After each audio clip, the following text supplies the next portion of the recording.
Buenas tardes, profesora. Buenas tardes, compañeros. En esta oportunidad, mi grupo y yo vamos a exponer sobre la ansiedad y aprendizaje en la adolescencia. El grupo está conformado por Ruiz Figueroa Diego, Zulca Vargas Martas y Vidaurre Paneque Solange, y quienes hablan Marcelo Herrera Arce. Para comenzar, tenemos dos definiciones, una por parte del DSM-5 y otra por parte del CIE-10.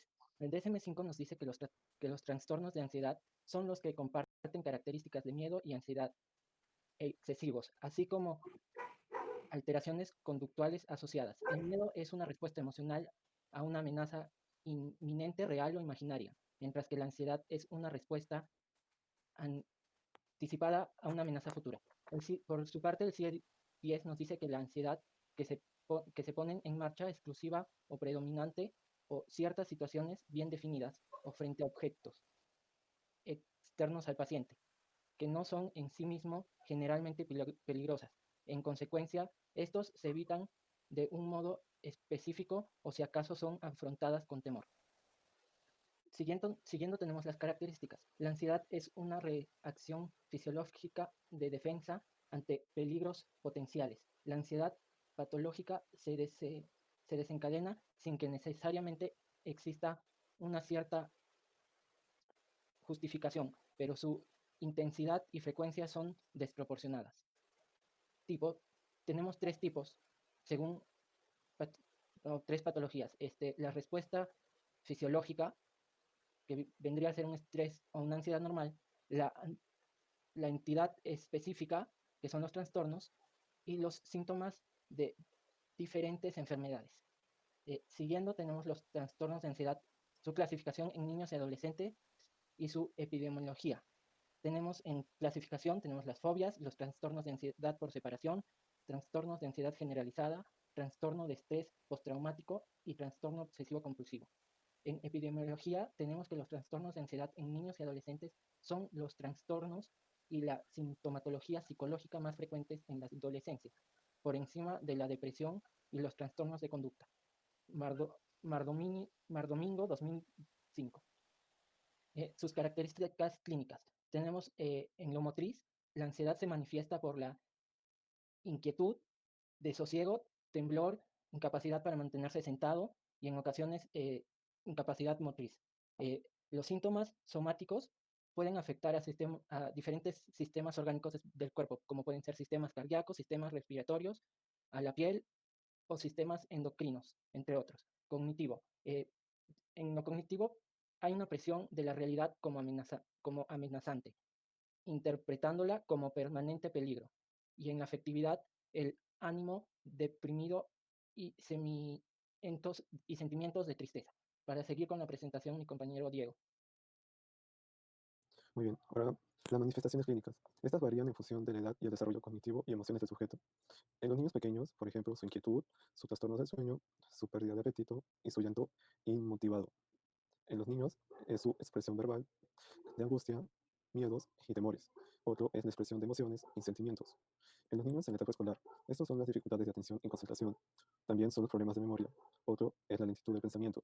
Ya en la adolescencia serían los sentimientos de despersonalización.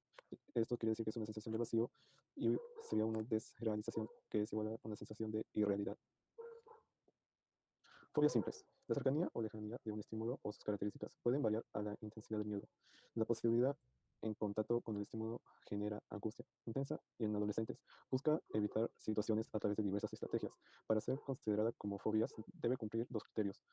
Tiene que producir un intenso malestar y suponer una limitación para el desarrollo de la vida cotidiana. Varias veces el individuo es consciente de que el temor y la angustia son excesivos e irracionales sin poder evitarlo. Ahora, ansiedad por separación.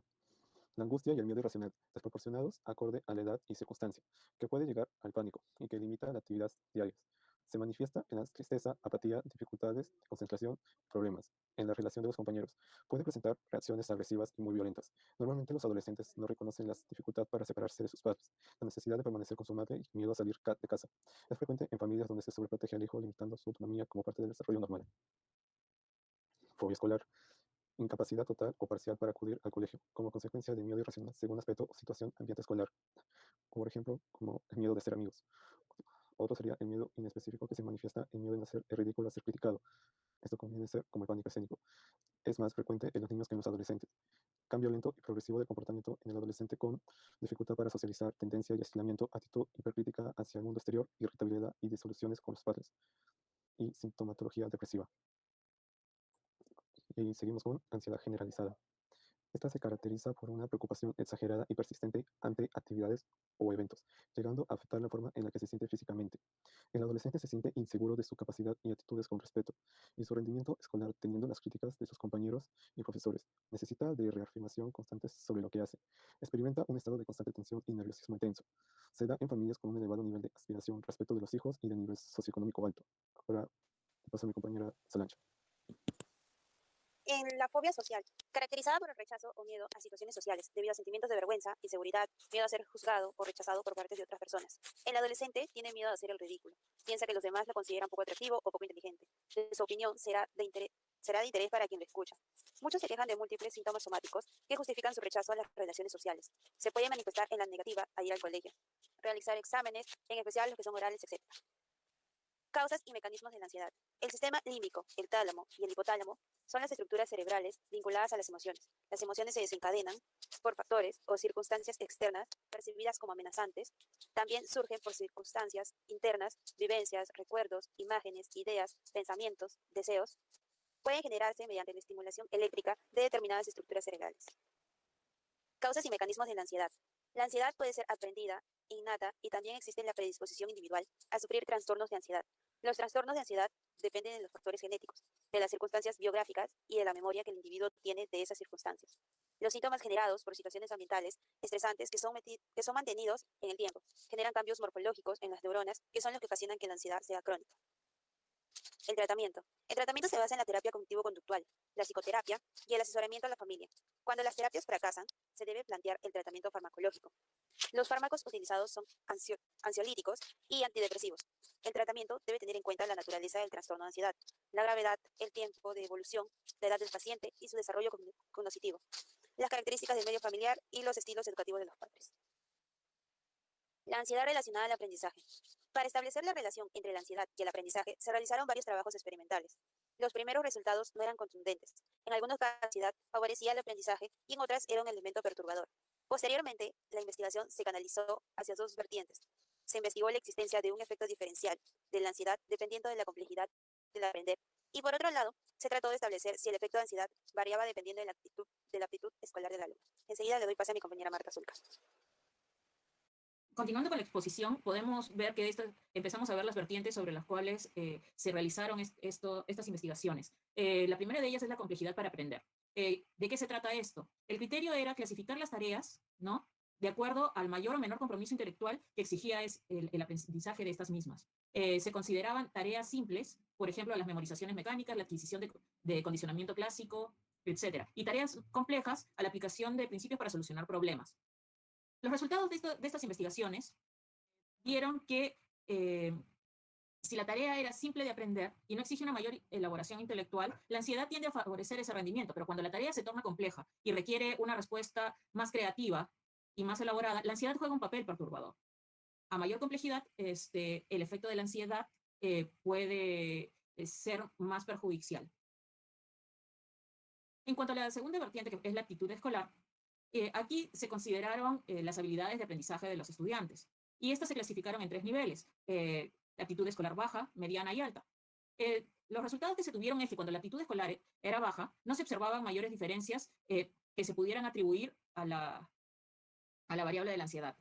Cuando la actitud escolar era alta, se apreciaba un mejor rendimiento en los alumnos menos ansiosos, pero la diferencia no era significativa. Sin embargo, cuando la actitud escolar era mediana, las diferencias a favor del grupo poco ansioso fueron significativas, bajando notoriamente el rendimiento de los alumnos ansiosos. Otro tema que surgió luego fue orientado hacia el plano pedagógico. Klaus Mayer, en 1977, decía que cuando el alumno está sujeto a una gran presión o angustia, repercute en el rendimiento, haciéndolo más bajo. Hace que los procesos sean errados y pueda tener problemas o desorden de calidad. En ese sentido, el docente debería evitar procedimientos que sean generadores de tensión o angustia en los alumnos. Fichtau, en 1979, y Nickel y Schulter, en 1970, confirman que las presiones, la dureza o la intransigencia de los maestros contribuyen a que los alumnos generen ansiedad. También se pudieron observar dos situaciones. Una, como ya hemos mencionado, tiene que ver con la actitud de los maestros con respecto al comportamiento que ellos tienen en el aula de clases cuando se fuerza al alumno o se lo somete a estrés o ansiedad para, como una forma de demostrar la autoridad del profesor hacia ellos y mantener la disciplina en el salón. La otra situación era el empleo de los incentivos, que al final se concluye que solamente serían útiles en tanto estuvieran supeditados a un esquema motivacional general que busque desarrollar en el alumno una actitud de acercamiento al aprendizaje. El dar refuerzos o castigos, lo único que podía generar era o que generar la ansiedad por la expectativa hacia el premio que iba a recibir, o de lo contrario, el temor hacia el castigo, sin que la finalidad del aprendizaje se interiorizara en el alumno.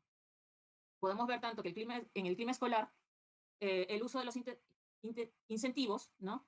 Permiten constatar que la ansiedad también se puede generar por la forma en que el profesor percibe y ejecuta su rol de docente. También podemos ver, según las estadísticas, ¿no? En una declaración pública que realizó el rector de la Universidad Nacional Mayor de San Marcos, Orestes Cachay, la población universitaria de dicha institución superior tendría hasta más de un 30% de sus estudiantes con algún tipo de afectación mental. Una población universitaria bajo constante estrés académico en largos periodos, como los ciclos universitarios, puede producir trastornos depresivos de ansiedad y un alza en el consumo de alcohol como placebo. Las afectaciones aumentan en caso la comunidad universitaria no tenga políticas de protección en la salud mental de sus estudiantes.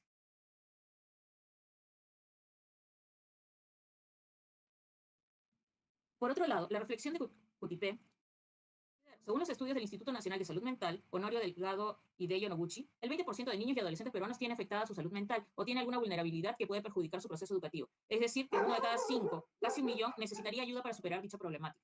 Según el Ministerio de Salud, los trastornos más frecuentes en niños y adolescentes que llegan para la atención son problemas emocionales como depresión o ansiedad vinculados a conflictos familiares seguidos por problemas de conducta, de aprendizaje y del desarrollo como autismo, retardo mental, etc.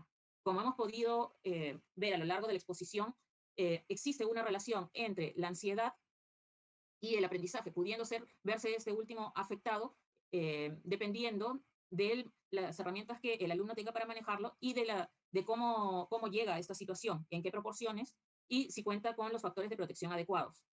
Muchas gracias.